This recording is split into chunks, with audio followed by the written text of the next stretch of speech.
Mas. Tahu dong. Enggak. Malah sama.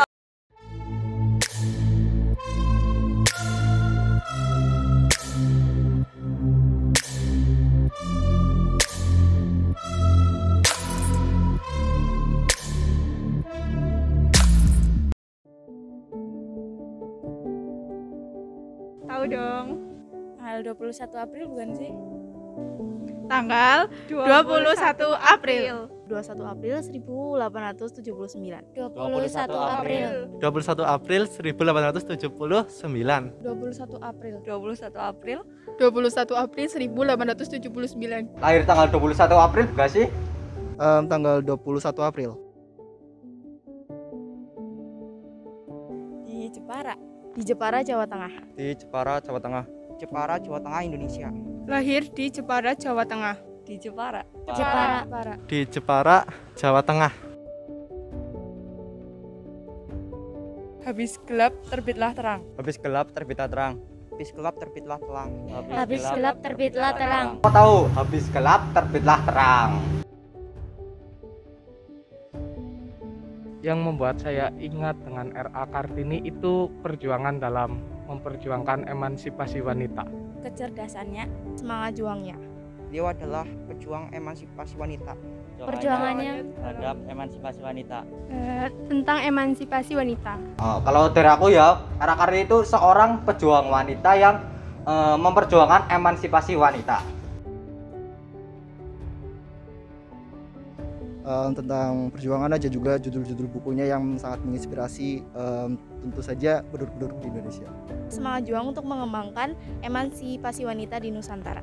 Karena semangat perjuangannya, beliau adalah seorang pahlawan yang patut dicontoh bagi generasi kita, terutama untuk para kaum wanita di saat ini. Kalau menurut aku sih yang pembuatan buku itu, habis gelap terbitlah terang. Kalau menurut Puput? Kalau dari saya, perjuangan dalam memperjuangkan emansipasi wanita. Semangat juangnya. Ya semangat juangnya itu sendiri. Yang saya rasakan dan saya lihat sampai saat ini itu masih sangat terasa ya. Buktinya adalah saya melihat banyak sekali para kartini muda di sini pada sekolah ya di sini. Terus saya kalau di rumah sakit itu juga melihat dokter-dokter itu nggak cowok semua, banyak sekali dokter-dokter yang cewek juga, ya kan? Polisi juga ada cewek, tentara juga ada yang cewek. Nah itu berkat siapa? Berkat perjuangan pemikiran Raden Ajeng Kartini gitu ya. Zaman dulu pada saat Kartini muda, Kartini itu lahir di Jepara ya. Dia itu seorang anak dari Bupati Jepara. Namanya adalah Raden Mas Adipati Sosroningrat. Kartini itu mengenyam pendidikan hanya 12 tahun. Karena setelah 12 tahun itu Kartini dipingit oleh orang tuanya. Menurut saya Kartini ini adalah seorang wanita yang beruntung karena mempunyai seorang ayah yang sangat sayang kepada beliau. Kenapa saya sangat sayang kepada beliau? Karena di tengah para orang tua itu melarang anak perempuannya untuk berpendidikan, tetapi ayah Kartini memperbolehkan Kartini untuk mengenyam pendidikan di sekolah Belanda. Karena cita-cita Kartini adalah ingin menjadi seorang dokter.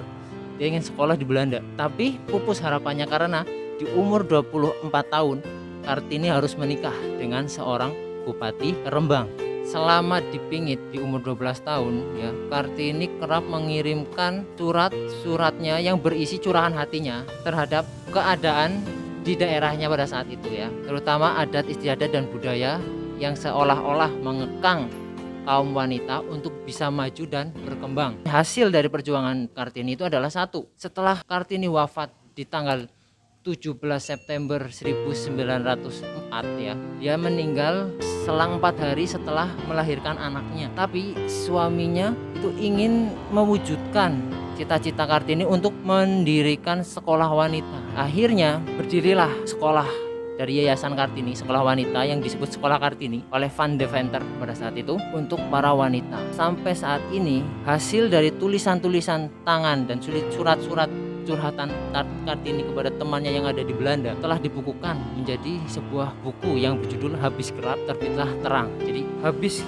kita mengalami kesusahan, keterpurukan, pasti ada suatu saat kita mengalami kejayaan seperti itu. Jadi esensi dari perjuangan Kartini itu bukan hanya pemikirannya, tapi bagaimana kita para kaum muda, khususnya adalah wanita, bagaimana untuk menjadi seorang Kartini di era modern ini. Saya yakin para pemuda, pemudi, khususnya para kaum wanita bisa meneruskan cita-cita dan perjuangan Raden Ajeng Kartini yang sangat bagus dan sangat mulia bagi Indonesia Raya.